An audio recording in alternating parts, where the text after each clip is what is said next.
Assalamu alaikum dear students. Today we will start our lecture number 4, class 9, subject English. Today we will discuss glossary. Please learn the meanings of these words carefully to enhance your vocabulary and translate the paragraphs. Translate the paragraphs of chapter number 1. So let's discuss these difficult words. Unparalleled. Our first word is unparalleled. Means unmatched, बेमिसाल, जिसकी कोई मिसाल ना हो, जिसका कोई match ना हो, इसको हम अनमैच्ड कहेंगे. Okay dear students, don't copy these meanings of the words because it's a student book and these meanings are not correct. You please write down only those meanings which I am telling you. Now our second word is dunes. Sandy hills. Sandy hills यानी कि रेत के टीले, छोटे छोटे रेत के बने हुए टीले कहते हैं उनको, पहाड़ियाँ तो हम कह नहीं सकते. डैज़लिंग, एक्सट्रीमली ब्राइट, आँखों को चुंधिया देने वाला, रोशन, इंतहाई रोशन. ट्रॉपिकल, बहुत गर्म, वेरी हॉट.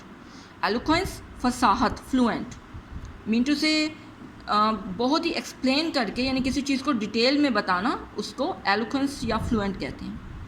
प्रोमलगेशन, पैगाम. एडवेंट, एडवेंट मीन होता है आमद, किसी चीज़ का आना. प्रोमलगेशन, किसी चीज़ की आमद होना या उसको फैलाना. पैगाम, हम इसका मीनिंग बिल्कुल नहीं है. डिस्पेंसेशन, इशाद करना, स्प्रेडिंग ऑफ मैसेज, किसी पैगाम को फैलाना. वर्ज, किनारा, एज. काउस, तबाही, इसका मीनिंग हम ज़्यादातर डिस्ट्रक्शन में ही यूज़ करते हैं. The actual meaning of this word is destruction, but you can use this meaning also, confusion. Crumble, टुकड़े टुकड़े होना, break into pieces. Solitude, तन्हाई. The state of being alone, especially when one feels pleasant. यानी कि जब कोई इंसान pleasant feel कर रहा हो, तो अकेला रहना चाहता हो, तो इसको हम solitude के meaning में यूज़ करते हैं. Meditation, thinking deeply in silence, especially for religious reasons.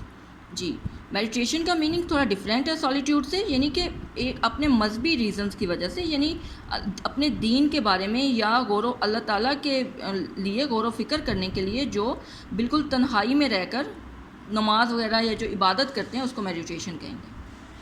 Compassion, रहमदिली, a strong feelings of sympathy for people who are suffering and a desire to help them. जी, नेक्स्ट वर्ड इज़ इरेडिकेट, ख़त्म करना, remove करना, जड़ से उखाड़ देना. Bestowed with, नवाजना, confer as gift.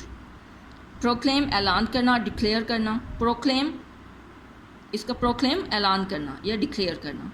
Nexus, nexus mean a complicated series of connections between different things, यानी कि डिफरेंट थिंग्स, डिफरेंट चीज़ों के दरमियान जो हम थोड़ा कनेक्शंस की, ताल्लुकात की जो कॉम्प्लिकेटेड सीरीज़ होती हैं, इनको हम कहते हैं जुड़ा हुआ होना, नेक्सस या बंधन भी कह सकते हैं.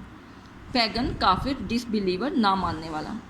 रिनाउंस, तर्क करना, to state publicly that you no longer have a particular belief, यानी कुछ अर्से तक आपको ख़ास अपने फिर जाते हैं किसी बात से या किसी यकीन से जो आपको पुख्ता नहीं होता, तो उसको हम कहेंगे रिनाउंस. डिमोलिश, खात्मा करना, डिस्ट्रॉय करना. डालिमा, डालिमा का एग्जैक्ट मीनिंग कशमकश में होना. A difficult situation, force to choose one of two alternatives, यानी कि कुछ फ़ैसला ना कर पाना, किसी बहुत ज़्यादा कशमकश में होना. इन कॉम्प्लिकेटेड सिचुएशन. थियोलॉजी मीन मजहबी अकीदा, रिलीजियस बिलीव्स, यानी दीनियात, दीनियात को जो हम थियोलॉजी के मीनिंग में लेते हैं. एवर लास्टिंग, नेवर एंडिंग, कभी ना ख़त्म होने वाला, अब्दी. प्रोसलाइटिजिंग, तबलीग, प्रीचिंग. प्रोसलाइटिजिंग. ट्रांसफॉर्म्ड, तब्दीली, कम्प्लीटली चेंज. एम्बॉडीमेंट, जिंदा मिसाल या मुजस्सम, जिसको हम उर्दू में कहते हैं लिविंग एग्जाम्पल, जिंदा मिसाल. जैसे हम कहते हैं एम्बॉडीमेंट ऑफ कुरान, कुरान मुजस्मे Quran. Thank you. Now please write down these words and meanings on your copy. Learn these words with meanings. Thank you.